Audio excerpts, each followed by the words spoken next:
Hey everyone and welcome back to my channel. So today I'm filming my huge university Q&A. This has been a long time coming. I've collected so many questions from you guys. Thank you so much for sending them in on Twitter, messaging me privately and commenting on my YouTube videos, especially on my vlog channel. If you don't know, I vlog my university life on my vlogging channel, which I always link down below, so if you want to check out my day-to-day life at uni then be sure to go over and check it out. But I get so many questions every single day about university, people who are coming this year that are worried about specific things, and I thought I would cover as many of your guys' questions as I possibly can in this video to try and help as many of you out.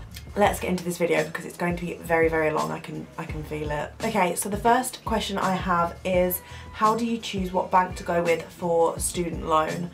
Personally, for me, I looked around for a while online and going into the banks and picking up their like student account leaflets, because most banks do that and have like a student loan leaflet, so you can read about all the benefits that you get from having a student loan with that bank specifically. And for me, Santander was the best one because they offered a free rail card. And if you don't know, I have a boyfriend. We have been together for almost 5 years now, and he goes to university in London and I'm currently in Lincoln, so I get the train every so often to go see him and he gets the train to see me, so Santander was the best option for both of us, as a rail card decreases ticket prices by 1/3, so that was the best option for me. I know a lot of other banks have good benefits, like I think Nationwide had a really good benefit, I can't remember what it was. It was something to do with buses maybe? It's dependent on you, so have a look around, see the benefits of each and which one is going to cater for your needs best. All of my friends at uni are with Santander as well, so if that helps, I hope it does. The next question is, did you have enough maintenance loan or did you apply for extra? Right, so my maintenance loan is the highest one you can get. If you're not out of London, the highest maintenance loan is somewhere around 8,400, I want to say. I literally can't remember the exact figure, but I got the biggest loan. Your money situation at university is dependent on your parents' income, which I think is a ridiculous idea. I have flatmates that can't even afford to pay off their accommodation because their parents earn a lot of money, and I think that's just so wrong because some parents might not even be willing to help out their children because we're like adults now. Oh, I don't know, I just hate that it's dependent on what our parents' income is. But for me, I'm fortunate enough to get the highest loan, so I'm not struggling compared to a lot of other people at uni. But this semester I'm struggling a lot because I had to pay a deposit for my second year house. I also had the most money come out of my account for my accommodation. Somehow it works out really funny. You get paid your loan, one in September when you come to university, or October depending on what university you go to, and then I got my second payment at the beginning of January, and then my next payment and my last payment of first year is the beginning of April. I have enough maintenance loan, but I still am struggling from that because my accommodation is quite student halls are ridiculous and they take away loads of your money. When you come to open days and look at Freshers Fair, you can go to the Student Finance Centre at your university and you can ask about bursaries and grants and scholarships and stuff like that and find out how you can apply for things like this. Student Finance give me another bursary that is split over the 3 years, so I get £500 each year, which may not seem a lot to some people, but getting that extra 160 whatever pounds it is every single like term is so helpful. I can't even explain. I put it straight in my savings personally because I feel like I can just about manage with my maintenance loan. I have a savings and I'm using that for travelling and things that I want to do in the summer, but obviously if you are struggling a lot, that £160 a term is going to really help. And the Student Finance Centre are always happy to talk to you, so if you are worrying about your money situation, then go to these places. And you can even look online, like a lot of universities have a whole section on their website that tells you how you can qualify for different bursaries and grants. Someone asked me, how are you coping with your student loan? First semester, absolutely fine, had way too much money. I got people like really nice Christmas presents that I didn't think I was going to be able to do, and I was really happy, but I do slightly regret spending so much money in my first semester. Actually, no I don't. I made lots of memories and had lots of good times, but this semester I've had to chill out a little bit because, like I said, I had to pay a deposit for my second year house, which was £300. My accommodation money came out, which was over 2,000, so I was left with not very much money to survive me over these 4 months from January to April. So yeah, I am struggling a lot. I'm trying to cope as much as I can. I can literally give so many good budgeting tips, which I'm going to do in a separate video, but sometimes I fail to follow them myself. So yeah, I don't know. I will do a whole budgeting video and how to save money at uni, because I do have so many tips I can share with you, but I sometimes don't do them myself. Did you attend an offer holder day and what was it like? So I didn't really explain at the beginning. I go to the University of Lincoln and I study forensic science. And yes, I did have an offer holder day. Some universities do this so that your students get used to the university and get to see what a day as a student is kind of like. And you can come to these with your parents, but your parents split off from you and they have sort of an offer holder day as well. Like someone takes them away and they explain their child's course to them, and you go away with your department. You can meet new people. It's a really lovely way to meet people before you've even come to university. I managed to speak to people from Facebook chats, which is a great thing that universities do. They connect you via Facebook with your course mates, your flatmates, and your general like accommodation people. Facebook chats are really good for that sort of thing. So I already knew a girl and we happened to have our offer holder day on the same day, so it was really nice to meet her, and we're like friends now and we go to lectures together every single day. So yeah, I did attend a offer holder day. I was super nervous. I came with my parents and did something separately, and I went with my department. Because I did forensic science, we went straight to the laboratories and we did 6 or 5 different practicals. Wait, I'm gonna go get my key. We did 5 or 6 practicals. We like rotated around. We looked at hair fibres of different animals, so human hair, horse hair, rabbit fur and stuff like that, and we were like comparing fibres under the microscope. We did fingerprinting, which we then got to make our own fingerprint, and I don't know where it's, oh my god, it's fell off. No, it's not. Oh my god, what? Okay, so my fingerprint keyring has fell off and I don't know how. I made a fingerprint keyring, which was really nice. We did fingerprinting. We were doing stuff to do with prints and like forgery. And I literally can't remember the other things we did, but it was something probably chemistry based. But it was really fun. Like I enjoyed it so much. I had a tour of the laboratory, like all the different rooms they have and what goes on in each one, and then we obviously got to do our own sort of practicals, and it was, yeah, it was a really good day, and I'm really happy that I did it, because you don't have to attend them, but I would definitely advise. You get used to the whole experience and it's a great opportunity to meet people before you've even come to university. So yeah, make sure to go to that and let me know if you have any offer holder days coming up, what you're doing, and I'll see if maybe I could meet you during the day or something. I don't know if that's a bit weird, but I just love like meeting new people now because I've come to university. So have a little chat or whatever, I don't know. They were all the questions I got in my Instagram DMs, and now I'm gonna move on to my Twitter DMs. This is funny, this is from Molly. Whenever you accidentally miss lectures, I missed a lecture like last week because I overslept. I kept turning my alarm off and then my alarm was annoying me, so I turned my phone off. And yeah, this doesn't happen for everyone. She said, whenever you accidentally miss lectures, do you get really behind on work or can you easily catch up? This is, again, dependent on how many lectures you missed. I only missed 1 lecture, and luckily it was something that I'd already done in my A-level, so it was kind of just like a recap for me, and I just copied out notes. When I miss lectures, I copy up notes as soon as I can so that I'm on top of work.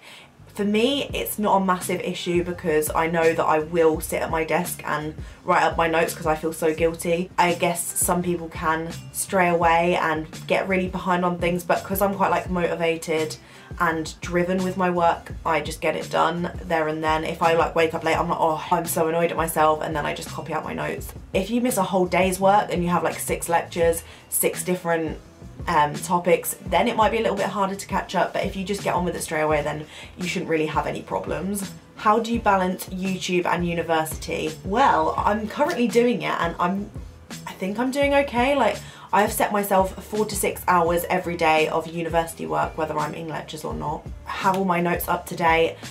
Sometimes my lecturers move too fast and I have to come home and then rewrite the notes or fill in any gaps that I missed. All the lecture slides get put on a system called Blackboard at my university, so we can literally catch up super easy. And then I have reading to do all the time. Like, you constantly can read and read around your subject and your future lectures, so there's always work to do at uni. Like, there's never a time you don't have any work, which can stress people out, but I think I have a balance of both. Like, I see my friends a lot in the evenings, I do most of my work during the day, and then I film on a specific day. So at the weekends I usually try and film as many videos as I can, so I have them all like bulked up and ready to edit. I get really frustrated though because I love editing and I edit really quick, and then I have no videos to edit, so I want to film more, and I sometimes get distracted from my work, but I am on top of things at the minute and I'm doing okay. So I guess my main tip is to really manage your time. Time management is key, and then that helps to balance both my uni and YouTube life. So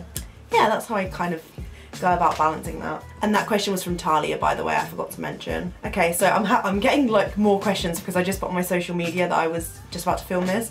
So Alex on Snapchat said, I don't know if you filmed this yet, but how did your flatmates react to you doing YouTube? Right, so the flatmate that I'm closest to and one of my best friends is called Hattie. If you watch my vlogs, you'll know like who my two best friends are, but my other best friend Megan, who I've been friends with since we were 6, lives a completely different accommodation, and she just comes here in the evenings and like whenever we do stuff. But yeah, Hattie I pretty much told in the first week because I have my studio light in my room, I have cameras everywhere, and I just thought it would be easy to explain, and we're so close, like we got it. Honestly, it's so weird, like I remember feeling like we were best friends from the first week. I slept in her room like the second day we even came here, so it's really strange how quickly and close, how quickly you bond with people here. Hattie's the only one I personally told. Like first off, I was like, by the way, I do YouTube and blog and stuff. Like I just told her about it and she was fine because we're so close and I knew she wouldn't judge me. People at uni don't really judge, like, well, from the people that I've met, they just are like, oh cool. Like, whereas at school, if I told people I did YouTube, everyone would be like watching it and judging me and talking about me, and at university everyone's a lot more open-minded. And in terms of my other flatmates, they found out because I shared one of my videos to my personal Facebook rather than my blog Facebook, so that was an accident. And then they just like not confronted me, it wasn't like confrontational, but they were like, oh, do you do YouTube? And I was like, yeah. I couldn't really deny it, they'd already seen it, so they're like, oh yeah, that's cool. And they were really like, they were fine with it. They didn't really judge me at all, and it was just fine. This is from thebigchoice.com. They've asked, what advice would you give to uni students about budgeting their money? To budget money, I would definitely say keep a budget planner. I have a lot of diaries, and at the beginning of the semester I did start jotting them down. Make sure you calculate how much money you can spend every week and try and stick to that as much as possible. Know how much your food shop's going to be, when you're going to do your laundry, because you're going to have to pay for that. Not only do you need your food shop, but you need your essentials, so you need to get toilet roll and toiletries like toothpaste, shampoo, etc, etc. And then you obviously want some money for socialising and drinking, so make sure to weigh that out and get a good ratio where you know how much you usually spend on food, you know how much you usually spend on any extra essentials or laundry, etc, and then you have the rest of your money for socialising, going out with friends. Like I said, at the beginning of my first year, I didn't really need to budget that much because I had so much money and I was quite shocked with how much money I got, but this semester I really need to get back into budgeting. Just my main tip would be to calculate how much money you can spend a week and try and stick to that as much as possible. I will, again, like I said, be doing a whole budgeting video, so look out for that very soon. Brandon asked, how can you save money without a job, and how can you lose weight without going to the gym and looking like a freak? Saving money without a job, I have a savings account. I have a student account which I use for all of my uni supplies and things that I need for uni. So my food shop, any like stationery I need, essentials like the toilet stuff, the kitchen stuff, all of that is in my student account on my Santander. Then I have a personal account in my Nationwide which I keep money that I've earned from my job in the summer and money that I can use socialising and going out. And then I have a complete different savings account for travelling that I want to do in the summer and to do things in the summer basically. So having a savings account, open one and just put money in there every time you have money left at the end of a week. Say you have a £40 budget for the entire week and you only spend £30, put that extra £10 in your savings and you'll be able to save up over time and it will all add up. And that's what I do to save money anyway. And well, I don't really have no job. I get money from my blog, like sponsored posts, and some of my YouTube videos are sponsored. And yeah, that's how I sort of make my money. And I work for the university blog as well, so I write for the university blog. I'll link that down below if anyone's interested in reading some of my posts on there. But yeah, I kind of have 3 mini part-time jobs, but they're not like enough to keep me stable. And then how do you lose weight without going to the gym? I've been into healthy eating. You'll have seen my healthy food shop hauls over on my vlog channel, but sometimes we still go out every now and again. We're just generally eating healthier. We used to eat so bad every single day, so now we probably good about 5 days a week, and 2 days we will either go out or have something in, because we thought, why not? I don't know, we're not really strict with ourselves. But to lose weight, I find exercise is really good. We walk around the university a lot because we don't have any cars here and everything's in walking distance, so even just going out for a walk will help you lose weight. That's how I lost so much weight in 2017. At the beginning, I went for walks so regularly that I was like dropping weight really easily. I don't know. Sometimes I go for jogs in the evening. I do workouts in my room, like I do a 30-minute leg workout or a 30-minute ab workout. There are so many apps you can download that are free and you can do that. So if you've got room in your accommodation, then do your workout in your room and it'll be in the comfort of your own home. No one will be there watching you and you won't get judged. Next question is from Lucy Flynn. She asked, did you find university more or less stressful than sixth form and why? Oh, this is a difficult one. Sixth form was more stressful because I had so many different pressures. I had pressures from the school, pressures from people who bullied me, and pressures from, not pressures from home, but I just didn't feel comfortable in my hometown at all. So I feel like sixth form was more stressful because I had no one supporting me apart from like my boyfriend and my family. Everyone at school I felt was like against me. I don't know, I just found sixth form a lot more stressful, especially because you had 4 different subjects and it was just probably the craziest time of my life. So unhappy, and the environment was so toxic that I just hated my life at sixth form, not gonna lie. So I definitely say sixth form was more stressful because you have the strain of just everything. University is stressful in the sense that no one's on top of you, and you might think that's really a really good thing, because I did initially. I was like, oh, no one's gonna be bothering me all the time. Not that I need it, to be fair, like I am quite, like I said, academically driven, so it's not a massive issue for me, but no one's on your back. So if you miss a deadline, you've missed it and you start losing marks every single day after you miss it. So it can be more stressful for some people because you don't have people constantly pestering you to do like tests and exams and everything. Like everything is done on your own behalf and there's no like homework apart from if you have seminars and workshops, which I do. I have to do like math seminars and bring them in. Definitely sixth form was more stressful because of all the different pressures from different things. Sorry if you can hear people talking. My window is so thin, like you can hear everything outside. It's just awful, especially on student nights. So Beth Sinclair asked me, what's 3 things you wish you knew before you started university? 3 things I knew.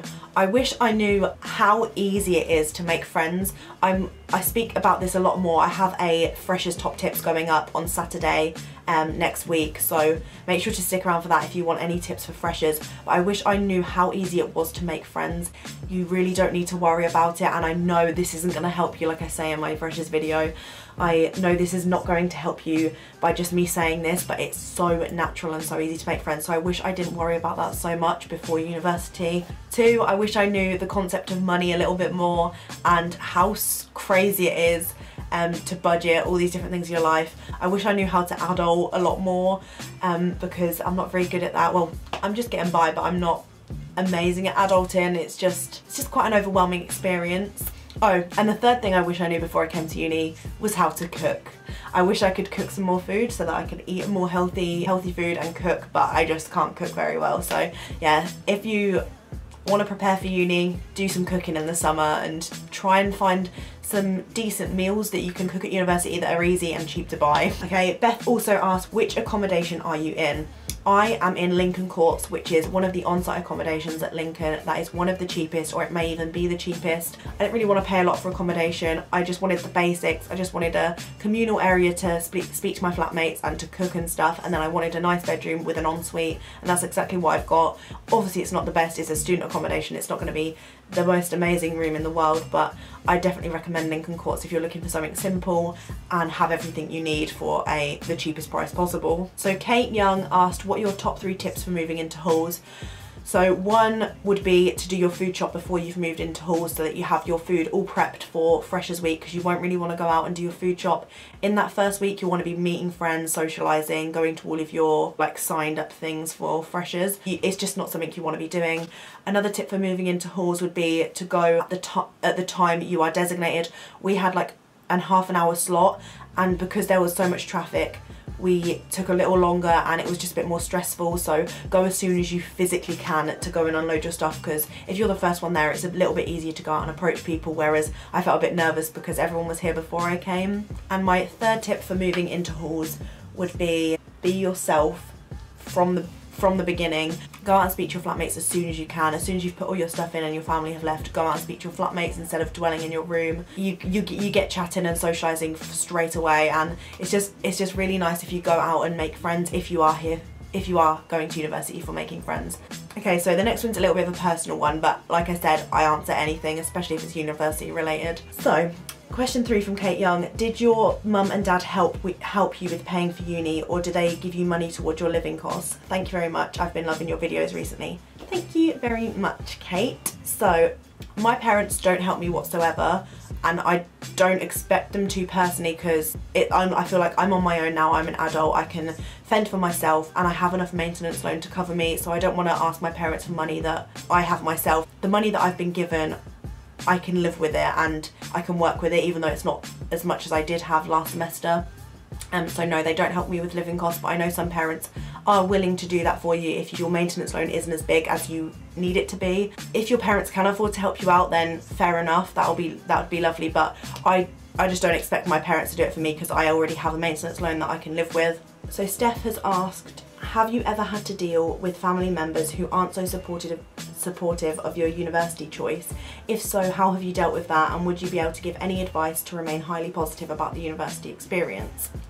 So all of my family were very supportive of my university choice. They were happy for me to go to university, and to be fair, I wouldn't have let them stop me even if they did have a problem. I wanted to go to university because I felt like I would be able to build myself to become a better person and to gain confidence and independence that I didn't have in my life back in my hometown. And I also wanted a degree, and I have a passion for science, so I was really excited to do something that I loved and get a degree out of it, and hopefully a good career and job at the end of it. It must be very difficult for you if your parents or family are not supportive of your university choice, and I feel so awful that you are going through this. If they aren't supportive, try and sit them down and tell them all of the reasons you want to go and why it will benefit your life. If I was in this situation and my parents didn't agree, I would sit down and tell them that I wanted to build my independence, I wanted to become an adult, get more confident, being on my own, exploring a different city, getting a degree and getting a good job at the end of it. Explain all the positives of university and why you think it's going to benefit you, and they should support you and allow you to do what you want to. I'm sorry if I pronounced your name wrong, but I think it's Alish. Alish has asked, how did you know what uni was for you and when did you start looking? I started looking at universities at the end of my first year at sixth form, so about April time, and specifically in the summer before I started my second year at sixth form, as I wanted to get an idea of what universities I really liked before I started writing my personal statement, to try and gear my personal statement towards it. If anyone wants tips on your personal statement, then I'll leave that video down below, as it might help quite a few of you out. But how did you know what uni was for you? So I visited, I think, 3 universities altogether, a few more, but that was mainly for my boyfriend because I went with him on some of his open days. I visited Kingston for forensic science, and that was in London. It was okay, but the thing that really put me off was accommodation. You have to look at things from a bigger perspective. Lots of different parts of uni, not just the actual course itself. Everything has to be perfect for you, or you could see working out for you.